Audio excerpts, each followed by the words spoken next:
سبحان الذی اسری بعبدہ، پاک ہے وہ ذات جو لے گئی اپنے بندے کو راتوں رات مسجد حرام سے مسجد اقصی تک۔ اگر یہ بات کسی انسان کی طرف منسوب ہوتی تو بات اور تھی، اگر یہ فعل حضور کی طرف منسوب ہوتا کہ حضور گئے تو بات اور تھی کہ میں آیا نہیں لایا گیا ہوں، حضور گئے نہیں لے جائے گئے ہیں، اور لے جانے والے وہ ذات ہے سبحان الذی اسری، وہ پاک ہے ہر عیب سے، ہر نقص سے، ہر ذوف سے، ہر کوتاہی سے، وہ منزہ ہے، اعلیٰ ہے، عرفہ ہے، بالا تر ہے، لہذا اس کی قدرت سے یہ ہرگز بعید نہیں کہ وہ اپنے بندے کو راتوں رات مسجد حرام سے مسجد اقصی اور پھر مسجد اقصی سے سدرۃ المنتہا تک لے جائے اور واپس لے آئے اور پھر مسجد حرام میں پہنچا دے۔ اور بعض روایات میں آتا ہے کہ وضو کا پانی ابھی بہ رہا تھا اور کنڈی جو ہے حضور کے مکان کی وہ ابھی ہل رہی تھی، معلوم ہوا وقت نہیں گزرا۔ میں کچھ بیان کروں گا، میرے بیان کرنے میں کچھ کمی اور بیشی ہونے کا اندیشہ ہے۔ اگر ہم اتنے خوش قسمت ہیں کہ وہ واقعہ ہمارے پاس ایک مفصل حدیث کی شکل میں موجود، اور حدیث بھی دوسرے یا تیسرے طبقے کی کتابوں کی نہیں، متفق علیہ، جس میں روایتاً جیسا کہ میں نے عرض کیا جس کا پایا تقریباً قرآن کے برابر، اور اس حدیث کے راوی ہیں حضرت مالک ابن صعصعہ رضی اللہ تعالی عنہ۔ ان کے بارے میں ایک بات ہے بڑی اہم، وہ نوٹ کر لیجئے۔ یہ انصاری صحابی ہیں، ان میں سے نہیں ہے کہ جنہیں حدیثیں بیان کرنے کا کوئی زیادہ شوق رہا ہو، یہ غالباً واحد حدیث ہے جو انہوں نے بیان کی، اور انہیں اس سے نہایت شغف تھا، نہایت محبت کے ساتھ انہوں نے اس کو محفوظ کیا تھا، اس کے ایک ایک لفظ کی حفاظت کی تھی۔ چنانچہ بعض دوسرے وہ صحابہ بھی جنہوں نے خود حضور سے یہ بات سنی ہوئی تھی، اب ایک تو وہ خود براہ راست روایت کر رہے ہیں حضور سے کہ ہم نے سنا، حضرت انس ابن مالک رضی اللہ تعالی عنہ خود، لیکن وہ صحابہ بھی ان کی خدمت میں خاص طور پر حاضر ہو کر ان سے اس روایت کو سنتے تھے، اس لیے کہ اس روایت میں ان کا درجہ بہت بلند ہے، ان کو اس سے بہت شغف تھا، تو صحابہ جو براہ راست حضور سے سن چکے وہ بھی ان کے پاس جا کر خاص طور پر اس حدیث کو سنا کرتے ہیں۔ چنانچہ یہ روایت جو متفق علیہ ہے، یہ امام بخاری جو اس کو لائے ہیں عن قتادہ عن انس بن مالک عن مالک ابن صعصعہ رضی اللہ تعالی عنہم، حضرت انس ابن مالک سے روایت موجود ہے مسلم شریف میں براہ راست ان سے، لیکن یہ اس روایت کو بیان کر رہے ہیں حضرت مالک ابن صعصعہ رضی اللہ تعالی عنہ کے حوالے سے۔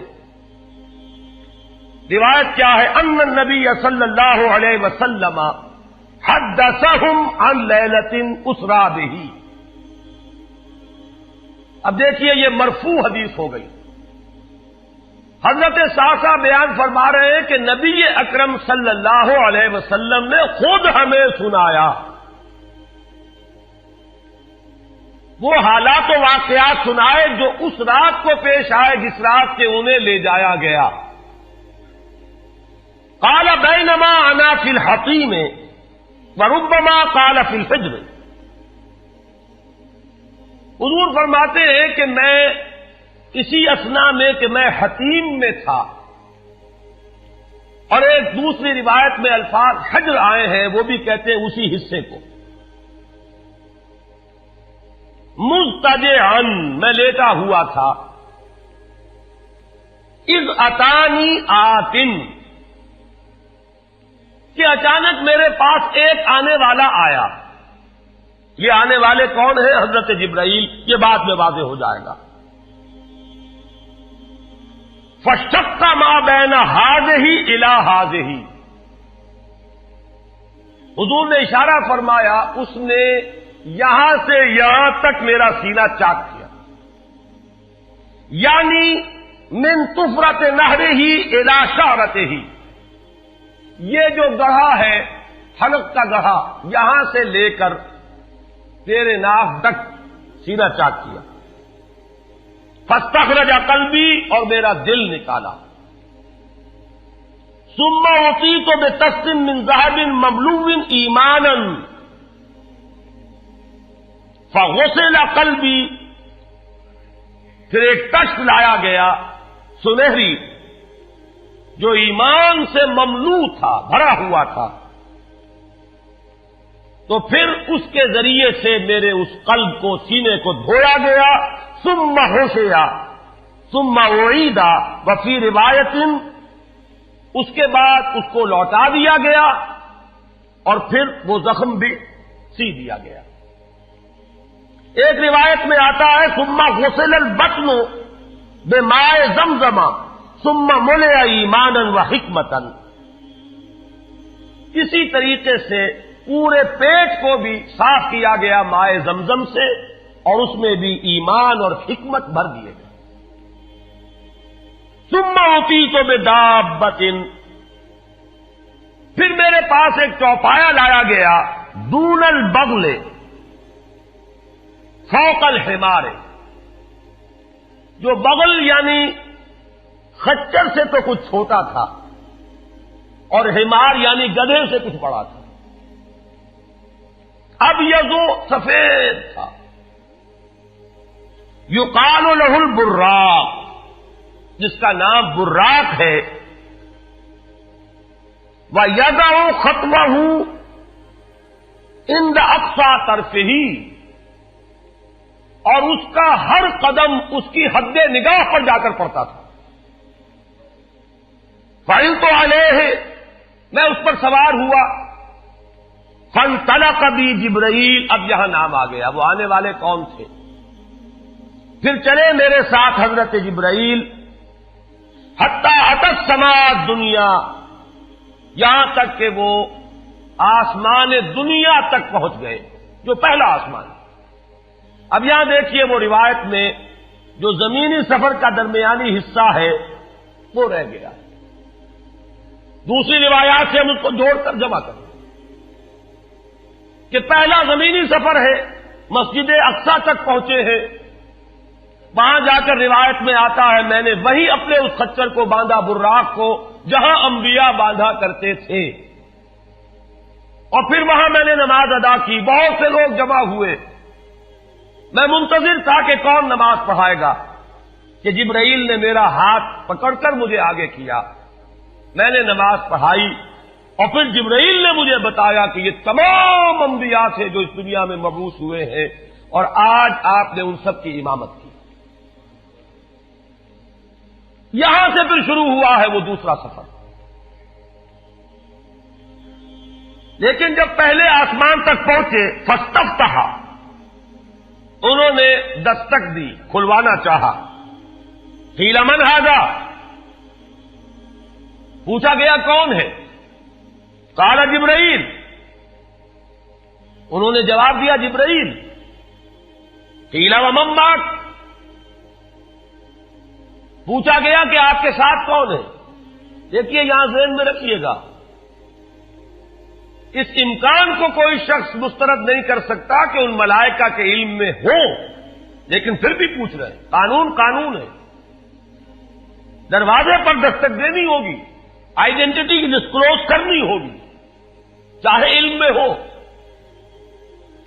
جج جو ہے وہ اپنے علم کی بنیاد پر فیصلہ کبھی نہیں دے گا، وہ تو مقدمے کی سماعت ہوگی، شہادتوں کی بنیاد پر فیصلہ ہوگا۔ ذاتی علم کی بنیاد پر کرنا ہے تو وہ خود کسی اور عدالت میں اس مقدمے کو منتقل کرے اور وہاں گواہ کی حیثیت سے پیش ہو، تو قانون قانون ہے۔ پوچھا گیا آپ کے ساتھ کون ہے؟ قال محمد صلی اللہ علیہ وسلم۔ قیل وقد ارسل الیہ، پوچھا گیا کیا انہیں بلایا گیا ہے؟ قال نعم، انہوں نے فرمایا ہاں۔ قیل مرحبا بہ فنعم المجیء، جا ففتح فلما خلصت، اس کے بعد کہا گیا مرحبا ان کے لیے، تہنیت ہے، مبارکباد ہے، خوش آمدید ہے، کیا ہی اچھے ہیں وہ جو لائے گئے ہیں۔ پھر وہ سمائے دنیا جو ہے اس کا دروازہ کھولا گیا، میں اس میں داخل ہوا، فیضا فیہا آدم، میں نے دیکھا وہاں حضرت آدم تشریف فرما ہے۔ فقال ھذا ابوک، جبرائیل نے کہا یہ آپ کے جد امجد ہیں، فسلم علیہ، ان کو سلام کیجئے، فسلمت علیہ، میں نے انہیں سلام کہا، فرد السلام، انہوں نے سلام کا جواب دیا، ثم قال مرحبا بالابن الصالح والنبی الصالح، خوش آمدید ہے، مرحبا ہے صالح بیٹے اور صالح نبی پر۔ ثم صعد بی، پھر مجھے اور اٹھایا گیا، حتی اتی السماء الثانیۃ، یہاں تک کہ جبرائیل پہنچ گئے دوسرے آسمان تک۔ فاستفتح، پھر وہی سوال و جواب ہے، میں ترجمہ نہیں کروں گا۔ قیل من ھذا، قال جبرائیل، قیل ومن معک، قال محمد، قیل وقد ارسل الیہ، قال نعم، قیل مرحبا بہ فنعم المجیء جاء ففتح فلما خلصت، جب یہ سارا اس کارروائی کے بعد داخل ہوئے ہیں دوسرے آسمان پر، فَإِذَا یحییٰ وعیسیٰ وَهُمَ ابْنَا خَالَةٍ، وہاں میں نے دیکھا کہ یحییٰ اور عیسیٰ ہیں اور یہ خالہ زاد بھائی ہیں۔ قَالَ هَذَا یحییٰ وَهَذَا عیسیٰ فَسَلِّمْ عَلَيْهِمَا فَسَلَّمْتُ فَرَدَّا ثُمَّ قَالَ مَرْحَبًا بِالْأَخِ الصَّالِحِ وَالنَّبِيِّ الصَّالِحِ، انہوں نے بھی کہا خوش آمدید اور مرحبا ایک صالح بھائی اور صالح نبی کو، یہاں نوٹ کیجئے گا، حضرت عیسیٰ اور حضرت یحییٰ یہ بنی اسرائیل میں سے، لہذا حضور کو اپنا بیٹا نہیں کہہ سکتے، بھائی کہہ رہے ہیں۔ آدم جد امجد ہیں، انہوں نے بیٹا کہا ہے، مرحبا بابن الصالح والنبی الصالح، وہ نبی تو ہے، سب کہیں گے نبی، لیکن کوئی بھائی کہے گا، کوئی بیٹا کہے گا، ابراہیم بیٹا کہیں گے، موسیٰ وہ بھائی کہیں گے، جن کی نسل سے آپ نہیں ہیں، وہ جو براہ راست نسل چلی آ رہی ہے اس میں جو ذکر کرے گا وہ بیٹے کے لفظ سے کرے گا۔ ثم صعد بی الی السماء الثالثہ فاستفتح، قیل من ھذا، قال جبرائیل، قیل ومن معک، قال محمدا، قیل وقد ارسل الیہ، قال نعم، قیل مرحبا بہ فنعم المجیء جاء ففتح فلما خلصت اذا یوسف، قال ھذا یوسف فسلم علیہ فسلمت علیہ فرد ثم قال مرحبا بالاخ الصالح والنبی الصالح۔ اب مجھے ترجمے کی ضرورت نہیں ہے، ایک مرتبہ بات آپ نے سمجھ لی، اب تیزی کے ساتھ میں اس حدیث کو پڑھ دینا چاہتا ہوں۔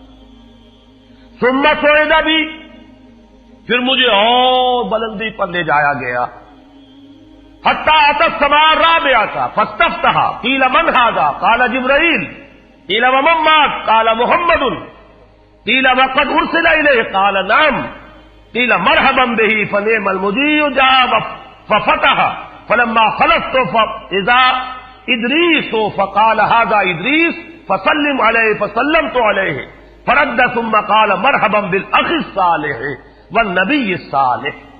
یہاں ملاقات ہوئی حضرت ادریس علیہ الصلوۃ والسلام سے۔ ثم صعد بی حتی اتی السماء الخامسۃ فاستفتح، قیل من ھذا، قال جبرائیل، قیل ومن معک، قال محمد، قیل وقد ارسل الیہ، قال نعم، قیل مرحبا بہ فنعم المجیء جاء ففتح فلما خلصت فاذا ہارون، قال ھذا ہارون فسلم علیہ فسلمت علیہ فرد ثم قال مرحبا بالاخ الصالح والنبی الصالح۔ ثم صعد بی حتی اتی السماء السادسۃ فاستفتح، قیل من ھذا، قال جبرائیل، قیل ومن معک، قال محمد، قیل وقد ارسل الیہ، قال نعم، قیل مرحبا بہ فنعم المجیء جاء ففتح فلما خلصت فاذا موسیٰ، قال ھذا موسیٰ فسلم علیہ فسلمت علیہ فرد ثم قال مرحبا بالاخ الصالح والنبی الصالح۔ چھٹے آسمان پر یہ حضرت موسیٰ سے ملاقات ہوئی. فلما جاوزت تو بتا، جب میں آگے بڑھا تو حضرت موسیٰ روئے. قیل ما یبکی کا،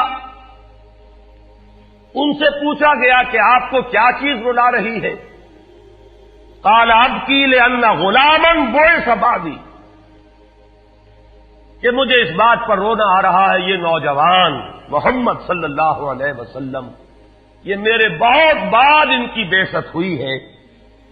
يدخل الجنت من امته اکثر ممن يدخلها من امتی، میرے بہت بعد آنے کے باوجود ان کی امت میں سے جنت میں داخل ہونے والوں کی تعداد میری امت کے مقابلے میں بہت زیادہ ہو. بہرحال اپنی امت کا خیال تو ہے، وہ شفقت جو نبی اور رسول کو اپنی امت پر ہونی چاہیے وہ ہے بتمام و کمال. اسے معاذ اللہ کسی حسد پر معمول نہ کیجیے، بلکہ وہ جو احساس ہوا ہے اپنی امت کی محرومی کا، وہ ہے کہ جس نے حضرت موسیٰ علیہ السلام پر یہ کیفیت طاری کی. ثم صعد بی، پھر مجھے اور بلند کیا گیا الی السماء السابعۃ، ساتویں آسمان پر. فاستفتح قیل من ھذا قال جبرائیل، قیل ومن مات قال محمد صلی اللہ علیہ وسلم، قیل وقد بعث الیہ قال نعم، قیل مرحبا به فنعم المجیء جاء. فلما خلفت فاذا ابراہیم قال ھذا ابوک ابراہیم فسلم علیہ، فسلمت علیہ فرد السلام ثم قال مرحبا بالابن الصالح والنبی الصالح. حضرت ابراہیم نے پھر استقبال کیا، خوش آمدید صالح بیٹے اور صالح نبی کے لیے. ثم رفعت، اب ذرا یہاں نوٹ کیجئے گا، یہاں سوئد تو نہیں آیا، سوئد ابھی نہیں آیا، رفعت. پھر مجھے اور بلند کیا گیا الی سدرۃ المنتہا. یہ سدرہ منتہا ہے جس کا ذکر ہے سورۃ النجم. اسی سدرۃ المنتہا کے پاس جنت ماوا ہے، وہ جس کا وعدہ کیا گیا ہے، جو ٹھکانہ بنے گی اللہ کے نیکوکار بندوں کا، جس میں وہ رہے گا ہمیشہ ہمیش. فادخلوها خالدین، وہ بھی وہی ہے. پھر اٹھائے گئے حضور بیت المعمور تک. ثم اعطیت باناء من خمر واناء من لبن واناء من عسل. پھر میرے سامنے یہ بیت معمور کیا ہے یہ بھی جان لیجئے. یہ در حقیقت اس سماء سابعہ پر، ساتویں آسمان پر خانہ کعبہ کا اصل جو ہے اللہ کا گھر، جس کا یہ ظل اور سایہ اس دنیا میں ہے، خانہ کعبہ، یہ ہے وہ بیت المعمور، جس کے بارے میں ایک اور روایت میں الفاظ یہ آئے ہیں، اس میں روزانہ 70,000 فرشتے داخل ہوتے ہیں، اور جو فرشتہ ایک مرتبہ داخل ہوا ہے آج تک اسے دوبارہ داخل ہونے کی نوبت نہیں آئی. اسی طریقے سے وہ فرشتے ہیں جو طواف کرتے ہیں خانہ کعبہ کا. پھر جان لیجئے یہ ہماری نگاہوں سے مخفی عالم غیب کی ایک دنیا ہے اپنی جگہ، چاہے ہمیں نظر نہ آئے. پھر میرے سامنے 3 برتن لائے گئے، ایک دودھ کا اور ایک شہد کا اور ایک شراب کا. فاخذت اللبن، میں نے دودھ والا پیالہ اٹھا لیا. قال ہی الفطرہ، حضرت جبرائیل نے توثیق کی کہ یہ ہے اصل میں آپ کا انتخاب درست ہے، یہ فطرت ہے. فطرت اللہ التی فطر الناس علیہا، یہی جو فطرت انسانی سے قریب ترین شے ہے اس کا آپ نے انتخاب کیا. اتت انت علیہا و امتک، اسی فطرت پر اے محمد آپ بھی ہے آپ کی امت بھی ہے. ثم فرضت علیہ صلوات 50 کل یوم. ایک اور روایت میں الفاظ آئے ہیں، اس میں اس کی وضاحت نہیں ہے کہ 3 چیزیں حضور کو یہاں عطا کی گئی. ایک تو 50 نمازیں جو فرض ہوئی، ایک دن رات میں 50 نمازیں، اور ایک سورہ بقرہ کی آخری 2 آیات جو تحفہ اللہ نے دیا محمد کو امت کے لیے صلی اللہ علیہ وسلم. آمن الرسول بما انزل الیہ من ربہ والمؤمنون کل آمن باللہ وملائکتہ وکتبہ ورسلہ. یہاں سے لے کر آخر تک فانصرنا علی القوم الکافرین تک یہ 2 آیات یہ جنت کے خزانوں میں سے 2 خزانے ہیں جو شب معراج کو عطا ہوئے ہیں محمد الرسول اللہ کو بطور تحفہ امت کے لیے. اور تیسری بات یہ کہ اے نبی آپ کی امت کے لیے یہ خصوصی بات ہے کہ آپ کی امتیوں کے گناہ کبیرہ بھی بغیر توبہ کے معاف ہو سکیں گے. یہ خصوصی تحفے ہیں جو امت کے لیے لے کر آئے محمد صلی اللہ علیہ وسلم. 3 تحفے نماز جو اس معراج میں فرض ہو رہی ہے اور اسی کو حضور کہہ رہے ہیں الصلاۃ معراج المؤمنین. اہل ایمان کے لیے یہ بمنزلہ معراج ہے. اس میں پھر روایت میں تفصیل آ رہی ہے. واپس جب آئے ہیں حضرت موسیٰ سے ملاقات ہوئی اور انہوں نے یہ فرمایا کہ یہ 50 نمازیں بہت ہیں, مجھے تجربہ ہے, تمہاری امت اس کا تحمل نہ کر سکے گی, واپس جاؤ درخواست کرو کم کرواؤ. حضور گئے, 10 نمازیں اس میں معاف ہوئی, 40 ہوئی. پھر یہی بات ہوئی, پھر بھیجا حضرت موسیٰ نے, پھر 30 ہوئی, پھر 20 ہوئی, چوتھی مرتبہ پھر وہ 10 اور پھر 5 رہ گئیں. اس پر بھی حضرت موسیٰ نے یہ کہا اب بھی جاؤ یہ بھی بھاری ہے. حضور نے فرمایا مجھے شرم آتی ہے, میں اتنی مرتبہ جا چکا ہوں, مزید اب جانے سے حیا محسوس کر رہا ہوں. تو ندا آئی کہ یہ 5 ہی 50 کے برابر ہیں. ہمارے ہاں قول بدلا نہیں جاتا.